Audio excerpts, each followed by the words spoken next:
Okay, hey everyone. Today we are solving another problem, that is LeetCode 918 maximum sum circular subarray. It's a very decent problem, medium level, and let's start. So before starting this problem, I will highly recommend you to, if you have not seen the Kadane's algorithm, if you haven't heard about Kadane's algorithm, or you don't know the concept or the working of Kadane's algorithm, that is the maximum sum subarray, then I will highly recommend you to please check it out first and then come back to this problem. It will help you tremendously, and then you can easily solve this problem. This problem is nothing but a variation of Kadane's algorithm. It relies heavily on Kadane's algorithm. Okay, so let's start. So we are given a circular integer array, that is nums of length n, return the maximum possible sum of a non-empty subarray of nums. So non-empty subarray, that's important to note. Now, a circular array means the end of the array connects to the beginning of the array. Formally, the next element nums I is nums of I plus 1, that is modulus of n, which means they are circularly connected. And the previous element of nums I is nums of I minus 1 plus n modulus of n.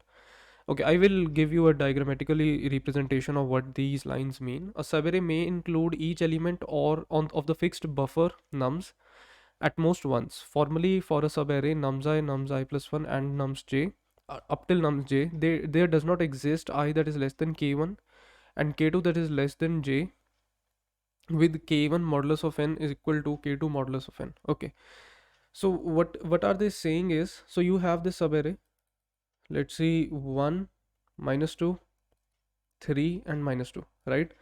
So they are circularly connected, which means after this subarray we have 1 minus 2 3 and minus 2, right? This is the same subarray but is circularly connected. Okay, so we need to find the maximum sum of this circular subarray. Rather than writing it out like this, the maximum sum, what can be the maximum sum, what can be the max? So there are two options: the max subarray sum of a circular array could be of two options. The one is the regular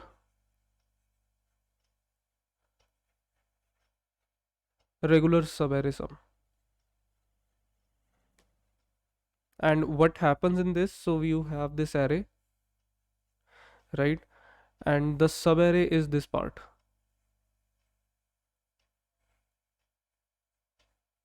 Okay, so this is the array, and this is the regular subarray, which in this is basically a Kadane's algorithm in which you need to find the maximum subarray in this form.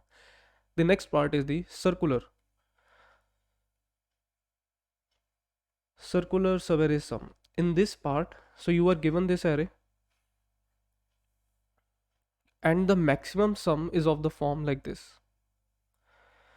So one of the part from the beginning is taken and the other part is from the last part is taken, and this makes a maximum subarray, right?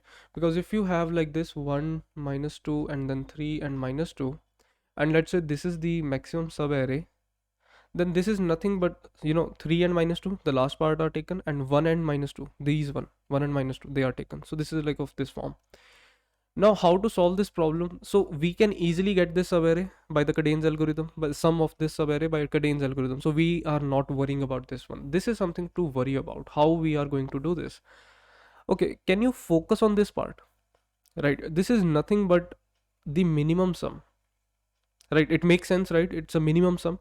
So if you will minus the total sum of the array minus the minimum sum of the array subarray, you will find the circular subarray sum, right? This is as simple as it gets.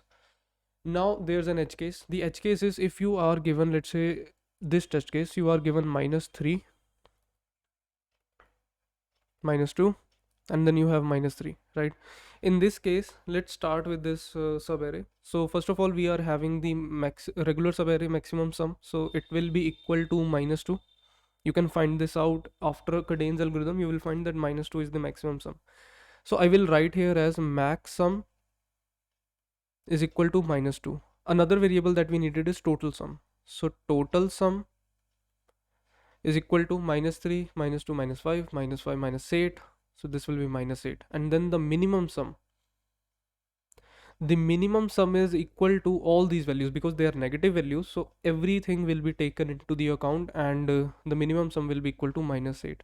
Now when we are using this formula to calculate the maximum circular subarray sum, then it will be -8 minus of -8. This will give you -8 plus 8, which is equal nothing but 0. So if it is equal to 0, and the maximum sum you need to find out of the regular sum and the circular sum. So the regular sum is the maximum sum that is given to you as -2, and the circular sum is now 0 because we are using this formula, and the max value will be equal to 0, and 0 is not true. Why it is false? Because you can see in this array there is no 0. There is no way to find a 0, so there is no way to make a 0 sum out of any number of or any segment of this array, which is why it is said in the question that non-empty subarray. If it is an empty subarray, we can say that there exists an empty, like this subarray which doesn't have any elements in it, and the sum will be 0 obviously, but we are not allowed to do this. So for this thing, what we are going to do is there's an edge case. So if the total sum, so if let's say the max of circular sum is equal to 0, in that case we just simply return the max regular sum, right? Otherwise we will return the maximum value of regular sum and circular sum. As simple as it gets. So let's see how to solve this problem. So first of all, we need some variables. These variables will be, so int, first of all we need a maximum sum. And if you have watched the Kadane's algorithm, then maxsum, there's a variable called maxsum. Now maxsum is initialized with 0th element, the first element. Then you have the current sum. Current sum, actually it will be current maximum sum, and that will be equal to 0. Then you have min sum, that will be equal to, let's say, 0 value again, and then you have current min sum. Just a minute, I need to take this call. Yes, now you have so I'll let it be just current max, and then you have min sum, which is also initialized with nums of 0, and then you have current min, that is equal to 0, and you also need this variable that is a total variable, total sum. So this will be total sum, that is equal to 0. Now you will start iterating over these numbers, and you will say num out of this nums.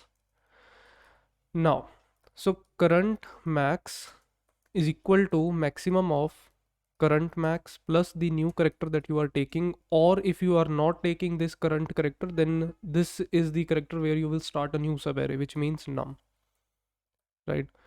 And similarly for current min is equal to minimum of current min plus num, or if you are not taking this character, then this is the character where you are not taking this number, then you are starting a subarray from this number. Now max sum is equal to the max value of the previous maximum that you already have and the current max that you have encountered, or because current max will be changing at every number, so you will be keeping a track of that. And similarly with min sum, you will have minimum value of min sum and current min, and don't forget the total part. So total sum is equal to num. Now if the total sum minus of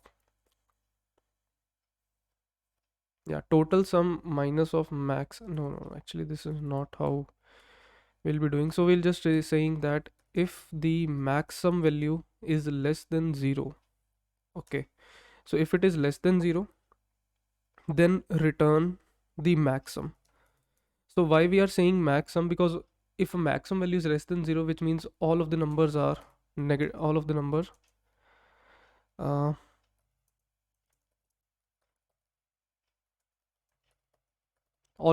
are negative, right? So if all of the numbers are negative, then total minus min sum will be equal to 0, and because of every number is negative, we are not allowed to have empty subarray, so we'll be returning maximum. But if it is not the case, then we can simply say maxsum, that is the maximum regular sum, or the circular sum, that is total sum minus of min sum.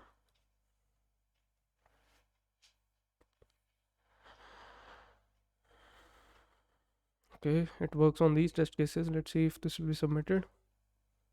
Yes, it is submitted and it is performing quite okay, I think.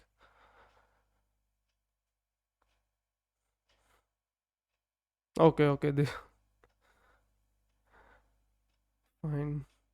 So yeah, I think it's a good solution, time and space complexity wise. If you want to look at the source code, it is present in the description. If you want to try this problem yourself, the problem is also present. The link of the problem is also present in the description. So thanks for watching and have a good day.